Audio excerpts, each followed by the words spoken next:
Good morning again, 5th grade. Today I'm going to go ahead and show you how to add color to this optical illusion heart. So in the last video I showed you how to draw the heart out, how to add these lines in an interesting way, and how to figure out which ones to color in black. You don't have to use black, but I think it adds a lot of contrast and helps create more of an optical illusion effect. If nothing else, it's just really cool looking. So when we colored in every other one, we have we could check and see we have white, black, white, black, white, black all the way around. And then whenever you change shapes, like when you go into the heart shape, you flip back over to white. So you should never have two black shapes that are right next to each other. Only the corners will touch.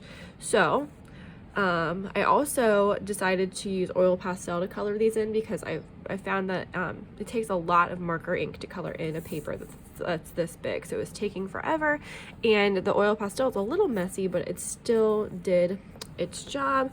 I can even kind of erase that later if I need to. Okay, so for the rest of it, I was thinking about using colored pencils for mine, but you could use literally whatever you want. You could use more oil pastels, you could use marker if you really want to. You could even use Mrs. Hedesheimer's watercolor pencils if you would like. Just ask her where those are. Crayons, again, you can use markers. It just, if you have a big paper like me, it's going to take forever. And these colored pencils might take a long time too because they have such a small point. So I'm actually going to show you really quick something else that I have.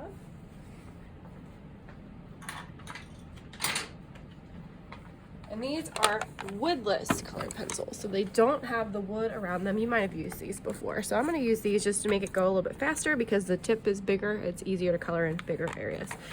Okay, so what I'm going to do for mine is I'm only going to color the shapes that are inside the heart. I'm not actually going to color in the shapes that are outside the heart. That way I can create more contrast. But what you could do is you could do maybe warm colors inside the heart and cool colors outside the heart, because that is another way to add contrast, because warm and cool colors are opposite from each other, so that you will separate those two groups of colors with your eye, because your eye knows those are opposite colors from each other.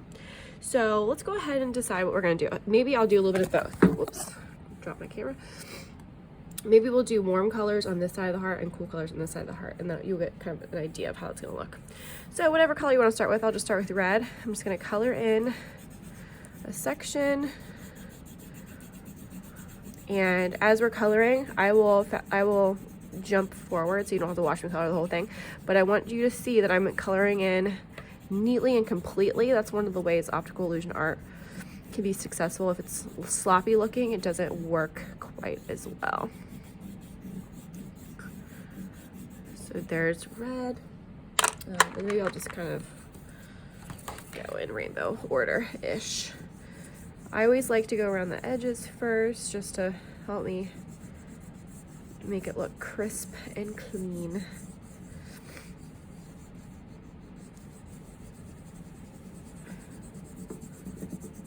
I still got my allergies going today, guys, so I apologize if I sound sniffly. Okay, so I'm gonna keep doing that.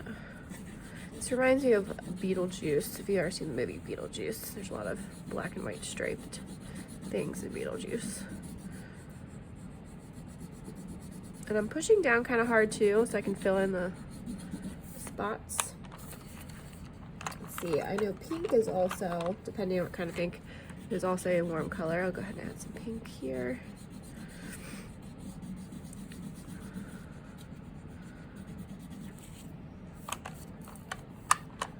And then, let's see, do I have any other warm colors? If I had like a peach color, I could use that. Let's see, here's a peach color. It's kind of warm. It's more neutral, but it'll work for today. And then I'll finish it off with a little bit of red at the bottom. So there's my warm side of the heart, and you can see that because this heart shape here has color, it's really standing out from the background here. I'm gonna go ahead and do the other side and come back, but before I do, I want you to know that I make these videos kind of open-ended so that you can move things around, change things. You can make the heart shape different. You could also even, I've seen some people make heart shapes inside of the heart shape, so they have more area to color in, more oh, here, let me show you my example. This was a different way I did it. So instead of stopping there, I actually, before I colored in my black, I drew more heart shapes inside of my heart shapes, and that gave me way more checkerboard patterns to color in. So if that's something you're interested in, you could do that too. So again, if you wanted to make it look more like this, I kind of did the easier way without doing this part, but you could draw more like smaller heart shapes within your big heart shape. And then when you draw those, you would do the same thing we did before, where you would flip back and forth between black and white, and then like I said, you can go back in and color it. So on this one I also did warm colors and cool colors, warm colors and cool colors. So I'm gonna pause the video and come right back.